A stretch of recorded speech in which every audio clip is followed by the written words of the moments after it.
കുറഞ്ഞ ചെലവിൽ അത്യാധുനിക ആരോഗ്യ പരിരക്ഷ. MCS hospital.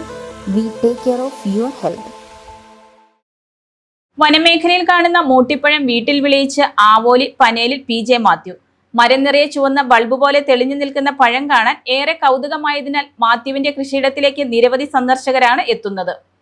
പശ്ചിമഘട്ടത്തിലെ വനമേഖലകളിൽ മാത്രം കണ്ടുവരുന്ന അപൂർവ ഫലവൃക്ഷമായ മൂട്ടിപ്പഴം സ്വന്തം വീട്ടുമുറ്റത്ത് സമൃദ്ധമായി വിളയിച്ച് ആവോലി പനേലിൽ PJ മാത്യുവും കുടുംബവും. മണ്ണിന് തൊട്ടുമുകളിൽ തുടങ്ങി മരത്തിന്റെ തടിയിലും പ്രധാന ശിഖരങ്ങളിലും വരെ കുലകുലയായി പഴങ്ങൾ നിറഞ്ഞു നിൽക്കുന്നതിനാലാണ് ഇതിന് മൂട്ടിപ്പഴം എന്ന് പേര് വന്നത്. കാട്ടുനെല്ലി, മൂട്ടിപ്പുളി എന്നൊക്കെ പ്രാദേശികമായി അറിയപ്പെടുന്ന ഈ കാട്ടുപഴം മാത്യുവിന്റെ കൃഷിയിടത്തിൽ വൻ കൗതുകമാണ് സൃഷ്ടിക്കുന്നത്.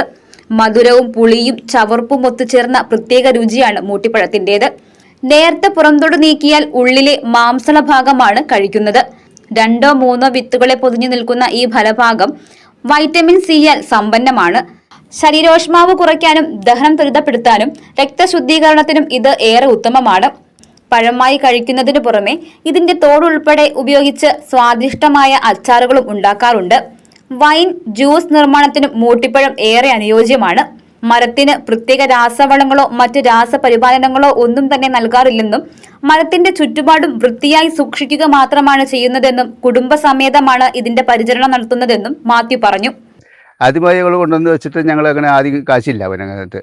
പിന്നെ ഈ പരാഗണം വേണമെന്നും പറഞ്ഞിട്ട് അളിയും പുള്ളി ഒരു മരത്തിന് കൊണ്ട് വെച്ചപ്പോഴാണ് കൂടുതൽ കാശ് തുടങ്ങിയത്. അങ്ങനെ പിന്നെ ഇത് നല്ലൊരു ഔഷധമുള്ള ഗുണമുള്ള പറയണത്. പിന്നെ വനത്തിലൊക്കെ ആകുമ്പോൾ മറ്റു വന്യമൃഗങ്ങൾ നശിപ്പിക്കും. നമുക്കിവിടെ പ്രശ്നമൊന്നുമില്ല. അതിൻ്റെ തൊണ്ട അച്ചാറിടാം, കായ തിന്നാം, റംബൂട്ടാൻ പോലെ തിന്നാം.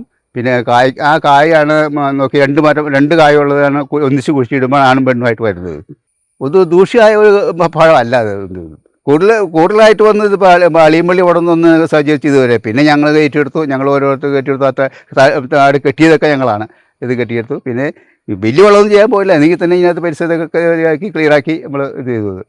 ഒരേ കാതലിനുള്ളിൽ 2 വിത്തുകൾ ഉണ്ടാകാറുള്ളതിനാൽ അവ ഒന്നിച്ച് നടുമ്പോഴാണ് ആൺമരവും പെൺമരവും ഉണ്ടാകുന്നത്. ആദ്യകാലങ്ങളിൽ പൂങ്കുലകൾ ഉണ്ടാകാറുണ്ടായിരുന്നെങ്കിലും കായ്കൾക്കുള്ളിൽ പഴങ്ങൾ രൂപപ്പെട്ടിരുന്നില്ല.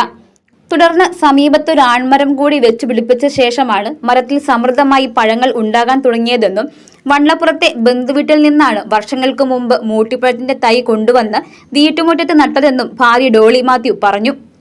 5-8 വർഷമായപ്പം കാച്ചു കഴിഞ്ഞപ്പം പിന്നെ പഴമില്ല അതിൻ്റെ ഉള്ളിൽ.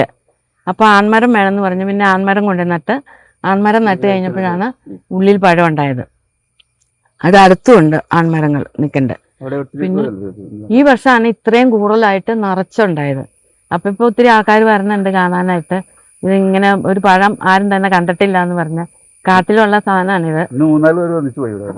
നമ്മള് സാധാരണ ഇതുള്ളൂ. പിന്നെ നല്ല വെയിലായോണ്ട് നനച്ചു കൊടുക്കണ്ടായിരുന്നു. വനമേഖലകളിൽ കരടി, മാൻ, കുരങ്ങ് തുടങ്ങിയ കാട്ടുമൃഗങ്ങളുടെ പ്രിയപ്പെട്ട ആഹാരമാണിത്. പുറന്തോടിന് കട്ടി കുറവായതിനാൽ മൃഗങ്ങൾ ഇത് മുഴുവനോടെയാണ് കഴിക്കാറുള്ളത്. മരം നിറയെ ചെറിയ ചുവന്ന ബൾബുകൾ തെളിയിച്ചതുപോലെ വിളഞ്ഞു നിൽക്കുന്ന ഈ ദൃശ്യഭംഗി കാണാൻ നിരവധി ആളുകളാണ് ദിവസവും ഇവിടെ എത്തുന്നത്. News desk, Muvattupuzha news. കേരളത്തിലെ നമ്പർ 1 ഗോൾഡ് ബയേഴ്സ് അല്ലേ അച്ചയൻസ് ഗോൾഡ്. എപ്പോഴും അച്ചയൻസ് ഗോൾഡിൽ 1-ാം വിലയിൽ സ്വർണം വിൽക്കാം. അത് നേരാ. അച്ചയൻസ് ഗോൾഡ് ആകുമ്പോൾ വിശ്വസ്തയുടെയും കൃത്യതയുടെയും കാര്യത്തിൽ വിശ്വസിക്കാം. വിൽക്കുന്ന സ്വർണത്തിന് കൂടിയ വില കിട്ടും. എല്ലാ ഇടപാടുകൾക്കും സമ്മാനങ്ങളും ഉണ്ട്. അച്ചയൻസ് ഗോൾഡ് 20 വർഷത്തെ പാരമ്പര്യം, 26 ഷോറൂമുകൾ. കോൾ 8590046916.